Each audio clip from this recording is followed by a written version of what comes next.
A gravação, pelo jeito, foi interrompida quando a gente teve que sair, porque não estava nada funcionando no meu computador. Estou aguardando os alunos retornarem, vou aguardar alguns minutos, depois se nada acontecer, eu continuo a discussão desse ponto.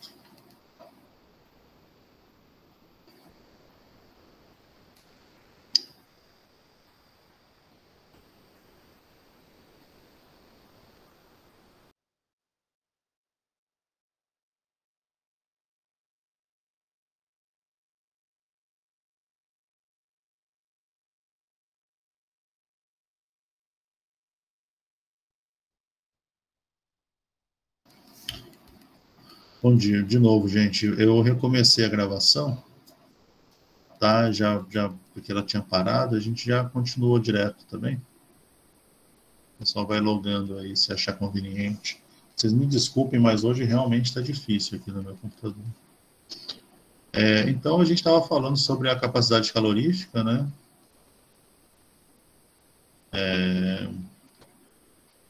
Então, a gente definiu isso. Então, a gente tem lá uma diferencial parcial, né, do calor com a temperatura a volume constante, é a capacidade calorífica a volume constante. Como a gente identificou calor trocado com energia interna, a gente também pode associar isso como sendo ΔU, ΔT, AV constante, ou seja, a capacidade calorífica a volume constante, ela está associada com a variação da energia interna. A gente pode manipular um pouquinho essa equação e escrever de forma, né, a gente pode multiplicar, né, na verdade seria fazer diferencial de T dos dois lados, a gente vai ficar com a diferencial de U dada por CV dt. Aí tem uma série de considerações para a gente fazer, né? A energia interna, ela é uma quantidade extensiva, né? Então, U é extensivo. Ou seja, quanto mais material, maior a energia interna. Para a gente transformar em uma propriedade intensiva, a energia interna molar, que é U por N, é intensiva. A capacidade calorífica a volume constante, qualquer capacidade calorífica, na verdade, também é extensiva. Mas a capacidade calorífica a volume constante molar, que é CV pelo número de mols, é intensiva também. Então, o que quer dizer isso? CV é extensiva. Então, se eu tiver 50 gramas de água, eu vou precisar de uma certa energia para variar de 1 grau, por exemplo, de 1 grau Celsius a temperatura desses 50 gramas de água. Se eu tiver 500 gramas de água, eu vou precisar de uma quantidade de calor maior para variar do mesmo tanto, né, a temperatura. Mas se eu fizer isso de forma molar, a gente também vai ter sempre o mesmo valor, né? A gente teve essa discussão sobre volume molar há um tempo atrás. Porque a capacidade calorífica molar, ela vai ser sempre dividida pelo número de mols. Então, não importa quantos mols a gente tem, qual é a CV daquele material, eu vou dividir pelo número de mols, o valor vai ser sempre o mesmo, né? É uma propriedade intensiva. Aí, a gente também, porque eu lembrei com vocês na última aula, a ideia de propriedade específica. Então, a gente poderia definir uma energia interna específica, tem esse E aqui subscrito, que seria a energia interna dividida pela massa de material. A energia interna pela massa de material também é uma propriedade intensiva, né? Porque eu estou dividindo aqui duas propriedades extensivas, eu obtenho uma intensiva. A gente pode fazer a mesma coisa com a capacidade calorífica.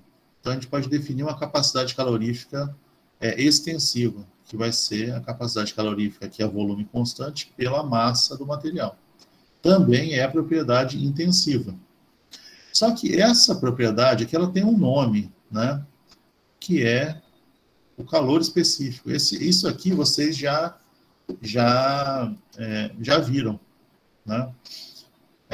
Provavelmente em física, no ensino médio, né? Quem fez Física 2 já está cansado de ver tudo isso que eu estou falando, mas, em princípio, antes disso, já viu isso no ensino médio. Então, eu posso reescrever essa expressão aqui, eu vou reescrevê-la aqui embaixo, tá? Para não ter que mudar de slide. Eu vou reescrever isso aqui. Eu posso escrever assim, um DU molar é igual a CV molar dt, né? Aí agora eu tenho uma propriedade intensiva. Se eu integrar dos dois lados, então eu vou ficar com um ΔU. Esse ΔU, ele é justamente QV, né? Porque, de novo, a gente está assumindo o tempo todo que o nosso volume é constante. Ele é QV. Ele vai ser dado pela integral entre a temperatura inicial e a temperatura final do CV molar dt. Tudo bem? Agora eu vou precisar mudar de slide, porque senão vai ficar muito confuso aqui. Então eu vou aproveitar essa definição no próximo slide, tá bom? Opa.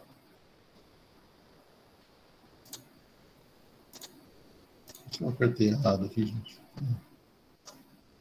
No próximo slide eu vou aproveitar aquela definição. QV igual a ΔU igual a ΔU molar igual a CV molar dt integral entre T1, TI e TF, né? Aí o que acontece?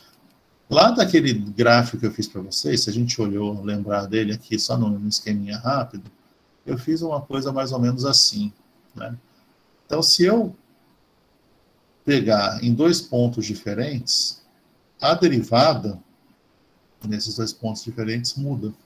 Isso tem, apesar de ser só um esquema, tem relação com o que a gente vê experimentalmente. Então, a gente vê que a capacidade calorífica é uma função da temperatura, ela muda com a temperatura, né?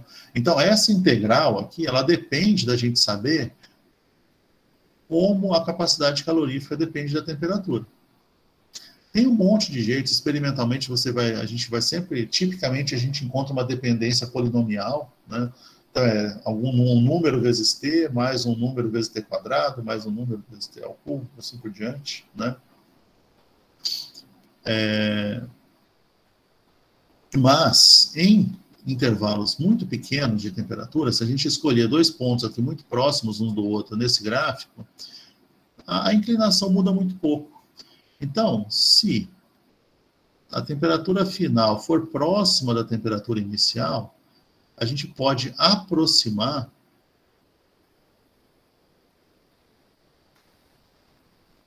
para uma CV constante no ΔT, né? Então, naquele intervalo de temperatura, a gente tem uma capacidade calorífica que não muda muito. E aí, se a gente aproximar para a constante, né, com essa aproximação, então lembrando, é uma aproximação. Então, ela tem limitações, né? A gente pode reescrever, então, o nosso QV, que é o ΔU molar.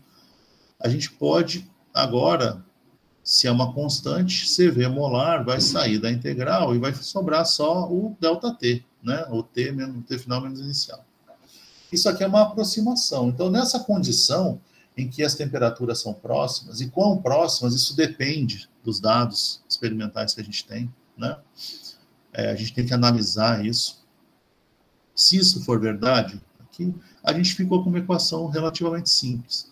E aí, aqui que eu queria mostrar para vocês uma outra aproximação. Isso aqui é uma aproximação, certo? Vocês foram ensinados, em algum momento, essa equação aqui, ó, né, que é o tal do Quimacete. O que acontece aqui? Ela está errada? Não, ela só não é geral. Por quê? A gente acabou vendo lá que não sei se eu estou falando. Assim, a gente acabou vendo lá que isso aqui também é molar, né? Esse calor aqui.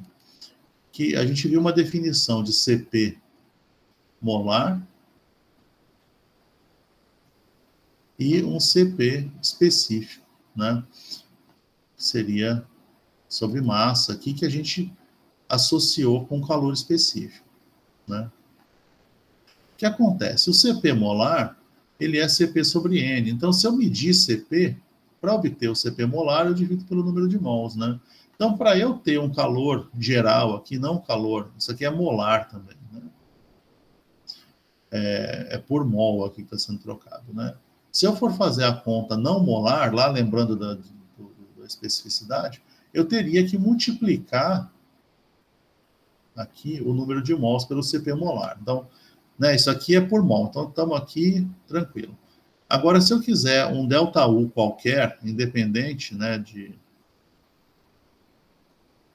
a partir dessa aproximação, o CV, ele pode ser o número de mols vezes CV molar, né, que vem dessa definição aqui, que eu vou chamar de definição 1, né, ou da definição 2, aqui, o CV vai ser a massa vezes a capacidade calorífica volume constante específico, que é a mesma coisa da definição do nome, né, de massa vezes calor específico, né?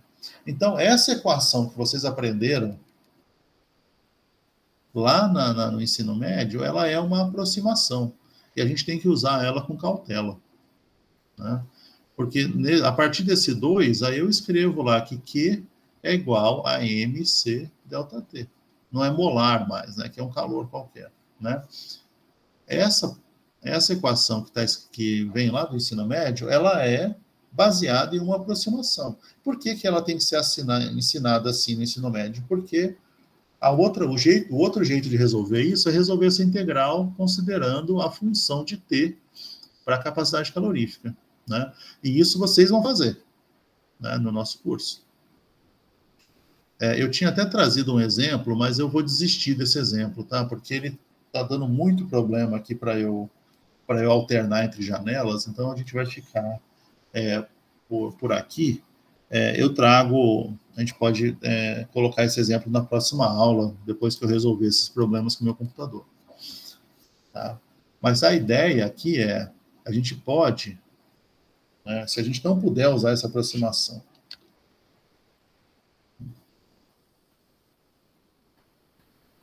né, se T final for muito diferente de T inicial, e CV não puder ser considerado, não é constante no ΔT. Então, a gente vai ter que, para resolver o nosso problema,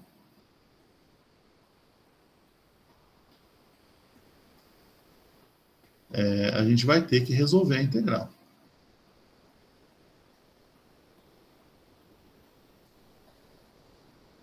Vamos dizer, então, que a minha equação que relaciona CV com a temperatura, então CV como função de T, é um termo A mais um termo B, T elevado a 1, mais um termo C, T elevado ao cubo. Vamos parar por aqui. Isso aqui, quantos termos esse polinômio ao quadrado, né? Esse polinômio tem, depende da precisão que a gente consegue fazer a medida. Aí, o que eu faço agora? Agora eu tenho uma expressão que me diz qual que é a dependência da capacidade calorífica com a temperatura. Num exercício típico, isso aqui vai ter um número qualquer, né? Vai ser um A, vai ser um valor, B e C vai ter cada um seu valor, né? Como é que eu faço agora para resolver isso? Para eu achar, então, o ΔU para esse problema, eu vou ter que resolver essa integral. Então, eu vou ter que integrar entre T inicial e T final esse valor aí, A mais BT mais CT quadrado dt. Né? E isso aqui, na verdade, é uma soma de diferentes funções. Então, na verdade, a gente pode quebrar isso aqui em integrais muito mais simples, né? Então, seria algo como a dt mais integral de t inicial e t final de b t dt mais integral ct quadrado dt entre t inicial e t final.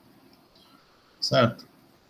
Para onde que isso aqui vai? Integral de uma constante dt. É a constante vezes o ΔT, certo? Então, isso aqui vai ser a ΔT mais... Agora eu tenho uma constante, b, e eu estou integrando t dt. Então, isso aqui vai ser b sobre 2, t quadrado, calculado entre t inicial e t final. Só substituir os números depois e resolver, né? Mais ct quadrado. Agora, então, eu tenho a constante sobre 3t ao cubo, t ao cubo calculado entre t inicial e t final. A borrachinha para eu tirar esse delta aqui para não confundir ninguém. Né? Certo, então é assim que resolve.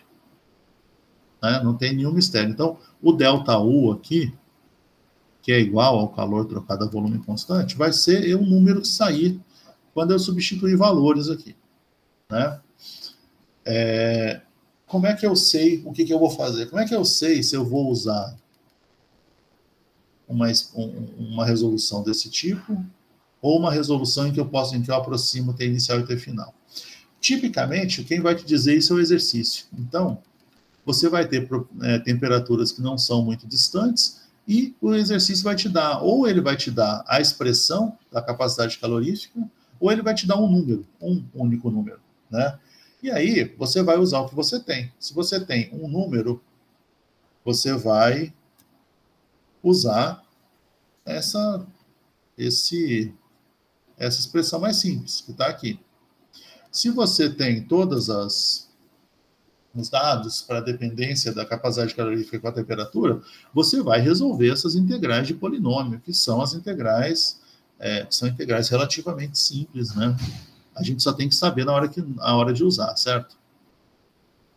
E aí você vai ter um resultado, né? Se você fingir que não viu, né, e simplesmente colocar lá uma capacidade calorífica qualquer, não vai estar correto, né? Você tem à disposição os dados, então você tem que usar, tá bem? Ficou claro o que eu falei?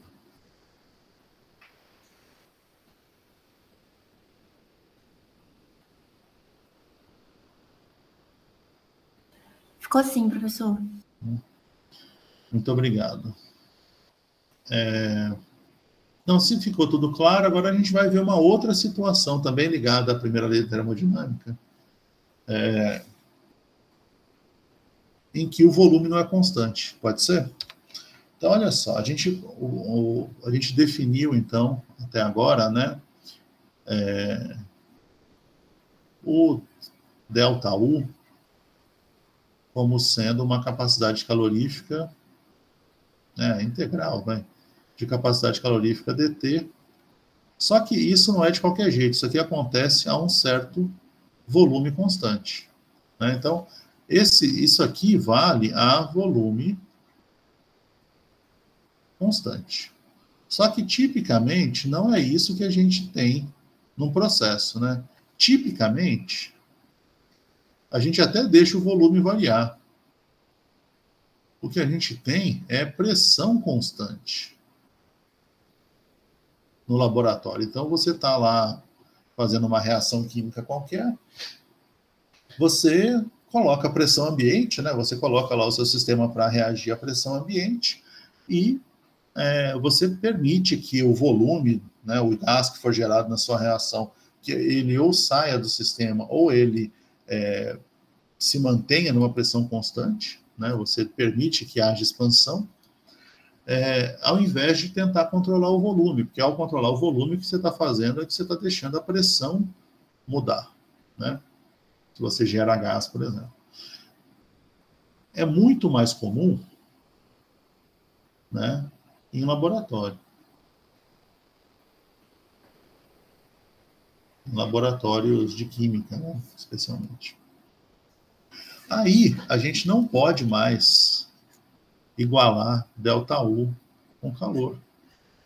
Por quê? Porque a gente não viu que o ΔU é calor mais trabalho? Então, agora, se o volume varia, trabalho é diferente de zero. Então, não dá mais para a gente não usar isso, né?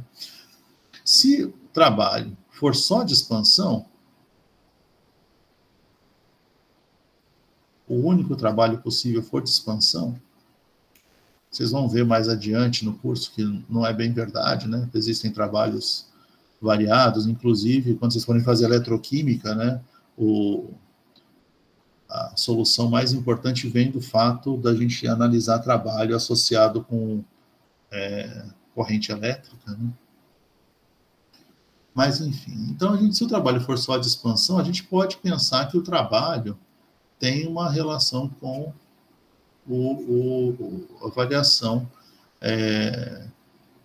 de volume, né? Há uma pressão constante. Então, aqui tem o negativo, porque a gente está falando da nossa notação, né? A gente tem que integrar aqui o PDV para ter trabalho, né? Então, a gente fica numa situação em que a gente poderia reescrever agora o nosso ΔU como sendo um calor mais, ou na verdade menos, né? Mais um trabalho que é um trabalho de expansão. Se, lembra que a gente falou, mas eu estou um trabalho qualquer, então vamos fazer um trabalho mais simples, que é a pressão constante, né? Então a gente vai ficar com menos P ΔV.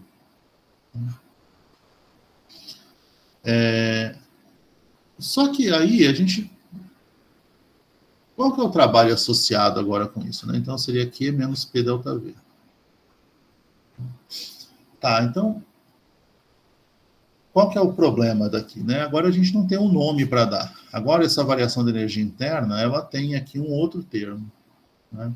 Só que a gente pode definir uma grandeza, né? Então, se eu definir uma grandeza, lá do diferencial, né? Então, aqui, como é que a gente faria o diferencial?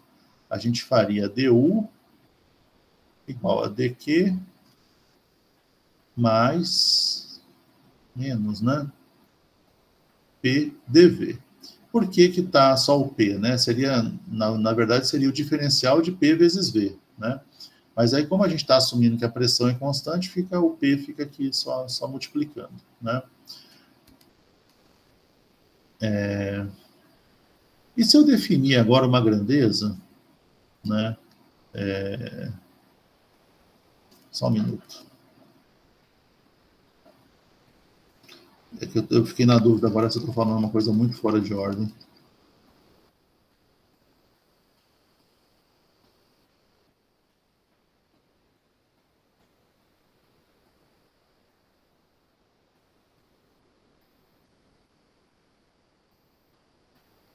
Não, né?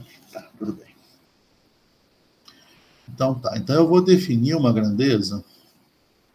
Eita, nós. Que eu vou definir U mais PV. Né? U mais PV, se eu olhar aqui essa expressão, eu ficaria com... Se eu fosse isolar calor, né? Calor seria ΔU mais P ΔV. Certo? Em termos diferenciais, a gente ficaria com dQ igual a du mais... Bom, na verdade seria D de PV a P constante. Né? Tá, então, eu estou definindo isso aqui porque eu sei onde eu estou indo, certo? Então, agora eu estou definindo um novo calor que está associado agora à variação de energia interna mais alguma coisa que é o trabalho de expansão. Aí eu vou definir essa grandeza desse jeito, U mais PV. A P constante, eu já sei onde isso vai chegar. Aí eu vou dar um nome para isso. Alguém tem um chute para, né, alguma sugestão para o nome dessa grandeza?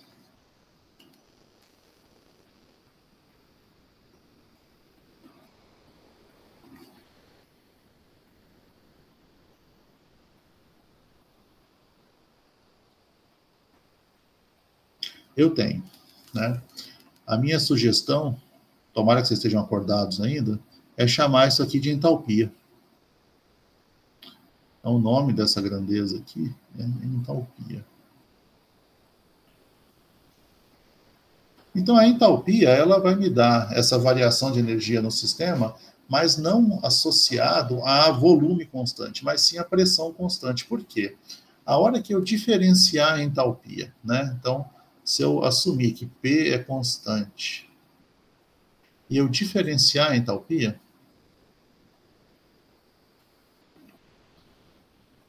né? Isso vai ser a diferencial da energia interna, mais... Aí seria, o que acontece? Seria assim, ó, se eu tenho a diferencial de um produto de função, aí vocês lembram?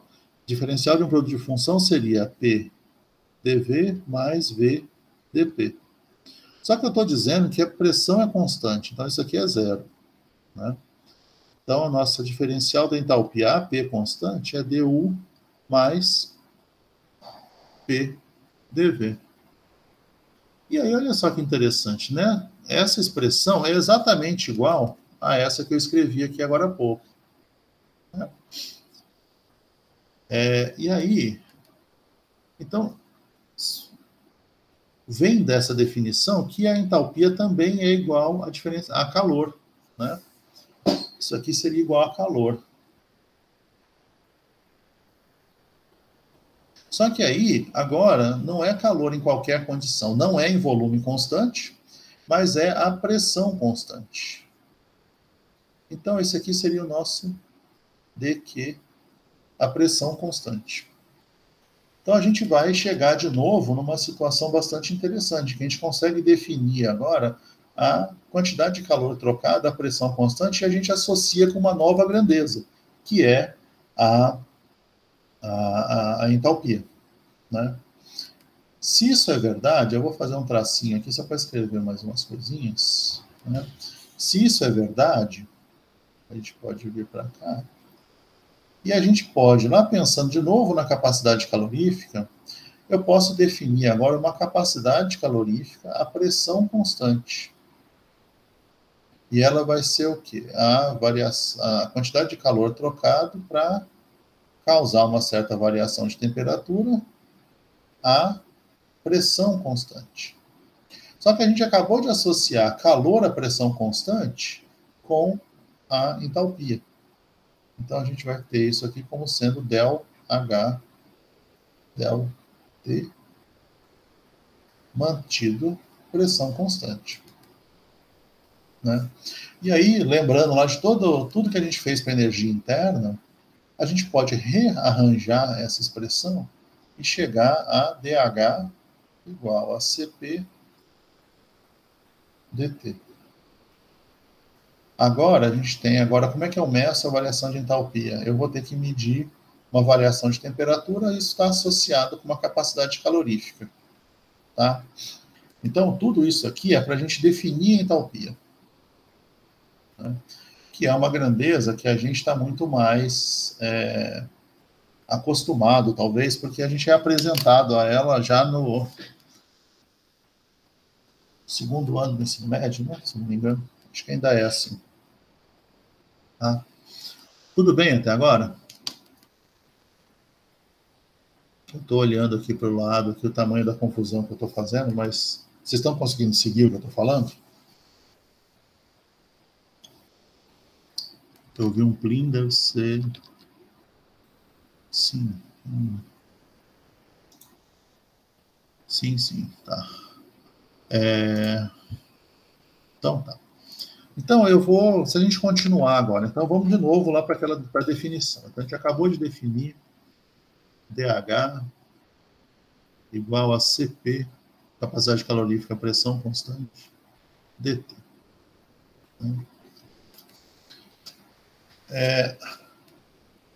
A gente pode fazer uma série de considerações sobre entalpia, então. Né? A gente já viu que a capacidade calorífica ela é uma propriedade extensiva, então isso vale para volume constante, para pressão constante, se nada tiver constante, isso vai valer a mesma coisa para a capacidade calorífica. Né? Então, Se isso é verdade, quer dizer que a entalpia também é uma propriedade extensiva.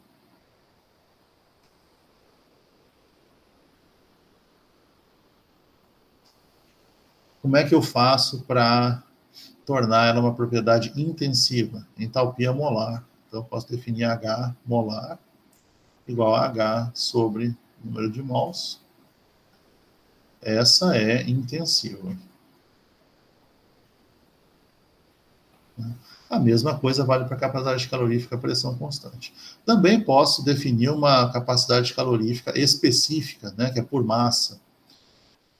Então, seria H por massa, também é intensiva. Aí a gente já tem que lembrar uma coisa, né? A capacidade calorífica molar, a unidade, de acordo com o sistema internacional, é joule por mol. Aí a gente vai usar quilojoule, milijoule, né? Não importa, mas é joule por mol. A capacidade calorífica específica tem como unidade joule por, se for no sistema internacional, por quilograma. Mas a gente também vai encontrar muito joule por grama. Aqui o E está subscrito, tá? Não é o símbolo do azélio, não. É subscrito. Tá, então a gente tem que prestar muita atenção nessas unidades, né? Lógico, se eu quero sair com a capacidade calorífica, com a entalpia molar, eu tenho que dividir pela grandeza correta, né? Opa, a entalpia específica também pela grandeza correta, né? No sistema internacional, essa é a unidade. Para eu obter o ΔH, né, eu vou integrar dos dois lados aquela expressão. Então, integrei do lado esquerdo, vai dar ΔH. Se eu integro do lado direito, eu vou cair na mesma situação que eu caí para a energia interna. Tudo depende de como o CP se comporta com a temperatura, né?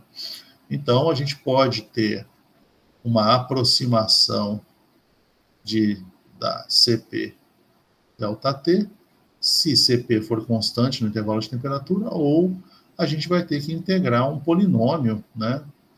Integrar CP, que é a função de T, dt, né?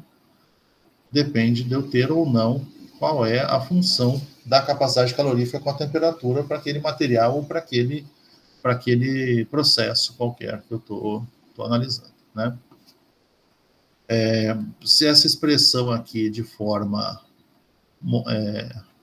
intensiva, ela seria ΔH molar igual a integral entre T1 e T2, ou T inicial e T final, né?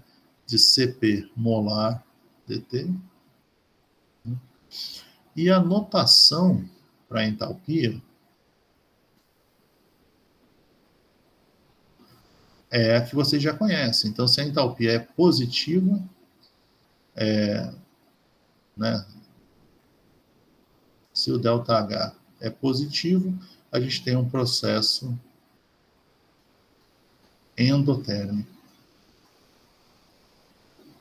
Ou seja, o processo absorve o calor do ambiente para acontecer, né? E se a gente tem um processo, um ΔH negativo, é porque a gente tem um processo exotérmico. Isso está valendo exatamente a mesma notação que vocês viram no ensino médio, né?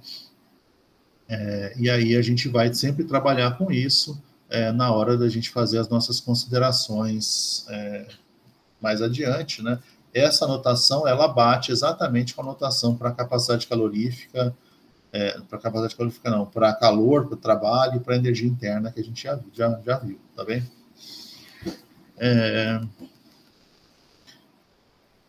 Outra coisa importante, né, e a última coisa, talvez, sobre a entalpia, é que entalpia é a função de estado.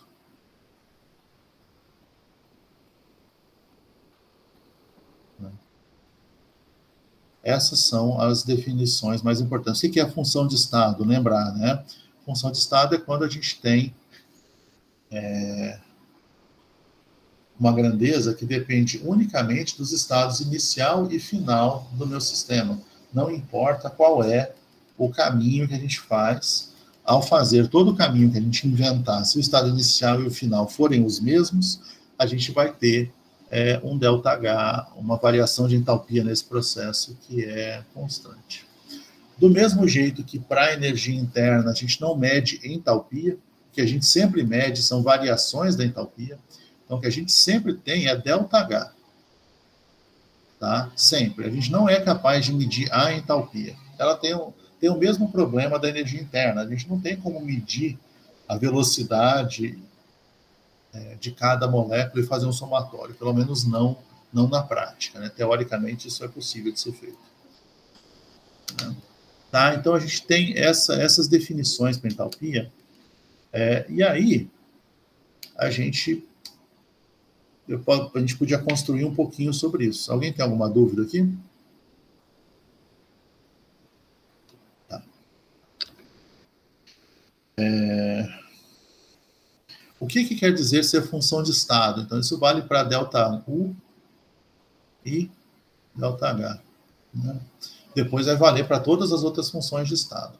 É assim. Então, se a gente tem o nosso processo, o nosso sistema no estado 1, ou estado inicial, né?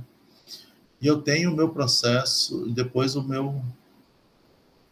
o sistema vai, esse aqui, o eixo Y aqui pode ser entalpia, energia interna ou entalpia, né? No final das contas, o meu sistema chega aqui num estado final. A variação da entalpia a variação de energia, ela é o H o final, vamos colocar H aqui para facilitar, né? E aqui o H inicial. Então, você tem aqui o ΔH, ele é dado por essa diferença aqui. Então, isso aqui seria o ΔH. Né? Se, por algum motivo, for melhor ou aconteceu, né? Então, meu estado inicial e final é o mesmo. Mas, ao invés de acontecer essa mudança de ir para F direto, por algum motivo eu tiver aqui alguns estados intermediários, né? Não importa se com maior ou menor energia, vamos pôr aqui só para facilitar o jeito que eu estou escrevendo. Então, se eu tiver que primeiro ir para cá, depois ir para cá, para depois chegar aqui, a gente pode pensar aqui num ΔH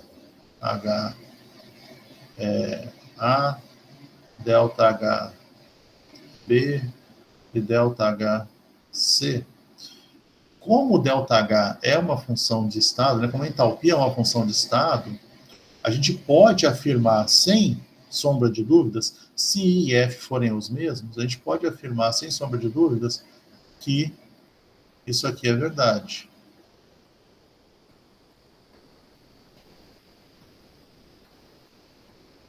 Certo? Porque o que interessa é só os estados inicial e final. Não importa o que acontece no caminho. Então, se eu puder fazer de forma direta, eu vou ter um valor de ΔH. Se eu tiver que fazer em várias etapas, o ΔH do processo como um todo é o mesmo. Outra coisa importante é que, para o ΔH, então, se eu vou apagar só a setinha aqui, mas não vai dar certo, né? Bom, vamos fazer um esquema aqui. Ó. Se eu tiver, então, um processo indo nessa direção, vamos fazer uma seta maior, e o processo voltando de novo para o estado inicial, né? Então, seria um ΔH de I indo para F e um ΔH de F indo para I. A soma dos dois, ΔH I indo para F, com ΔH F indo para I, é necessariamente zero.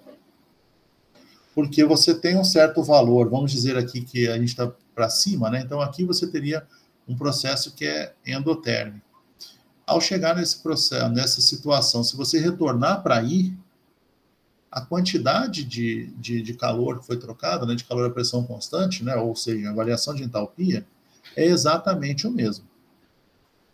Isso é essencial. Então, num ciclo, se a gente fizesse, então, agora, num processo num processo circular, né, o eixo X aqui, ele não faz muito sentido, mas aqui seria entalpia, né? Então, se eu tiver isso aqui, eu desenhei para vocês, né? I e F. Então, o meu sistema ele sai de I, vai para um intermediário que eu chamei de Azinho, né? Vai para o meu outro intermediário que eu chamei de Bzinho, vem para cá, chega no estado final. E depois ele cai de volta para o estado inicial, né? O processo tem... Se você forma esse ciclo, quer dizer que o ΔH total, né, de fazer I para A, para B, para F, para I, é zero. Isso vocês já viram, se vocês fizeram, por exemplo, química dos elementos, é o princípio do círculo de Bohr-Haber. Né? Você fecha o ciclo, você garante que é igual a zero, porque é uma função de estado, não se fala isso, mas o que se fala, mas é isso que está implicado lá, né? Então, como a entalpia é uma função de estado, você pode fazer isso, tá? Do mesmo jeito que se eu tenho um processo qualquer acontecendo num sistema isolado, se for uma expansão, o que quer que seja, não tem troca de calor com o ambiente. Então, tudo que acontece fica lá dentro, né? Fica, por exemplo, num que a gente chama de calorímetro, né?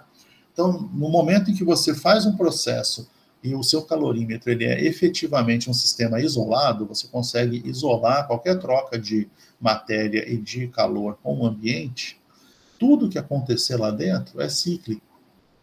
Então, o somatório de todos os ΔHs, do que quer que esteja, o que está acontecendo lá, vai sempre dar zero. Tá? Isso é muito importante, isso vem do fato da gente estar lá na definição da primeira lei da termodinâmica.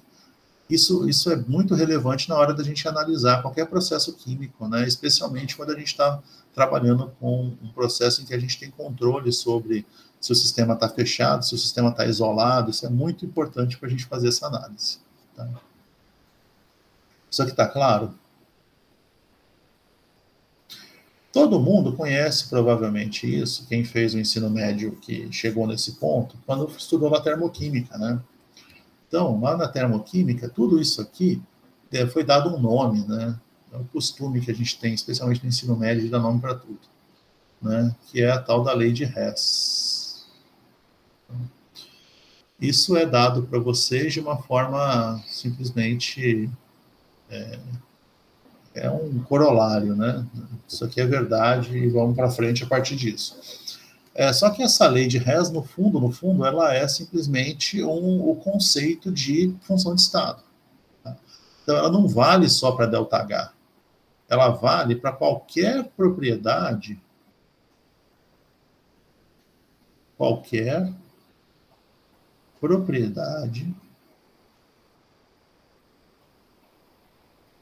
que seja função de estado.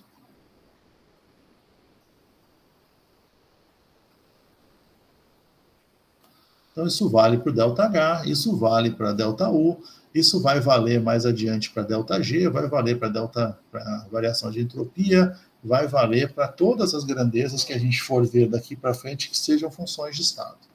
Tá bem? Então, a gente vai poder trabalhar com esse tipo de raciocínio, e é um raciocínio muito similar ao que vocês, quando a gente está lidando com essa coisa de somatório de processos, né? É um raciocínio muito similar ao que vocês viram no ensino médio. Né? Então, a técnica de resolução de problemas, vocês talvez até já tenham, tá bem? Não é um mistério, não. Tá claro o que eu falei?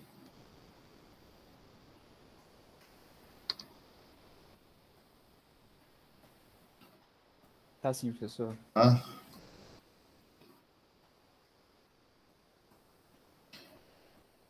A última coisa que eu queria falar, eu acho que a gente pode Isso, a gente para por aqui e continua na próxima quarta, eu acho.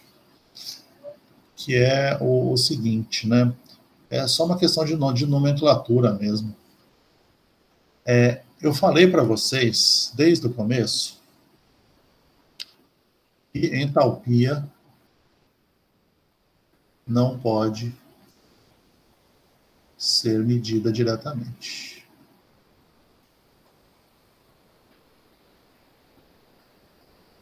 Né? Eu não estava mentindo, não, isso é verdade. Então, o que a gente mede é sempre ΔH, é uma variação da entalpia. Só que aí você vai para o livro de termodinâmica e está lá escrito entalpia de vaporização, que é a primeira coisa que a gente vai ver na próxima aula. Né? Entalpia de vaporização, você fala, mas eu não meço entalpia, eu meço variação de entalpia. Isso é um problema de nomenclatura, né? Uma característica da nomenclatura usual de química associada à fisicoquímica. Entalpia de vaporização quer dizer que é o ΔH de vaporização. Certo? Entalpia de sublimação é o ΔH de sublimação. Entalpia de formação, a gente vai definir isso na próxima aula. É o ΔH de formação. Muitas vezes a gente vai também definir isso de forma, né, é importante a gente definir molar. Tá? Mas é isso, tá? Então, quando a gente, isso é uma característica da nomenclatura. Então, quando a gente está escrevendo a entalpia de vaporização, a gente está falando do ΔH de vaporização de certo material. Tá bem? Isso vai ser usado bastante e eu não queria que causasse confusão. Como já passamos um pouco aqui das 11h20, eu estou pensando em parar para a gente não chegar naquelas 2 horas cansativas de aula. E aí, na próxima aula, a gente vai falar das aplicações disso. Aí eu vou fazer uma revisão um pouco mais curta, né? Só lembrar vocês de algumas características, para a gente poder avançar mais nos conceitos das entalpias, tá? Mas são coisas que a maioria das vezes vocês já viram até em outros momentos, né, da formação de vocês, tá bom?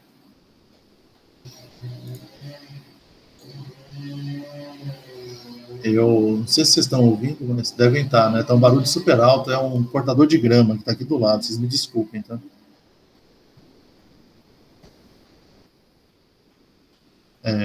Alguém tem alguma questão para fazer hoje? Professor, eu tenho uma dúvida aqui sobre uma questão da lista, rapidinho. Posso falar? Claro. Na questão 1, eu queria saber se a gente tem que achar um valor específico para QV e QP, ou se é para a gente falar que se é maior ou menor que 0. Deixa eu ver aqui, que eu não sei qual que é a questão. Claro. A diferença, né? Entre as duas. Aí você vai me dizer se, por exemplo, né, a gente pode lembrar, né, que quando a gente está falando de volume constante, a gente não tem que levar em conta justamente isso, né? Então, é uma situação em que não tem variação de volume. Então, quando você tem, por exemplo, o D aqui, desculpa, que é o quartzo alfa e o quartzo beta, os dois são sólidos, certo? Então, a diferença causada pela expansão do sistema é irrisória. Né? A diferença entre QV e QP é justamente a variação de volume, certo? Então, aqui você pode dizer que nesse item D é 0, por exemplo. Nos outros, quando tem, por exemplo, a geração ou consumo de gás, você tem que, dá para você fazer uma conta. Eu acho que eu entendi agora sim. Entendeu? Essa é a ideia. Tá bom? Beleza, obrigado, tá? Nada. Mais alguma coisa, gente? Bom, se não tiver, eu vou parar de gravar aqui, né? Provavelmente vão ser 2 vídeos dessa vez, mas enfim, eu ponho lá o mais rápido possível.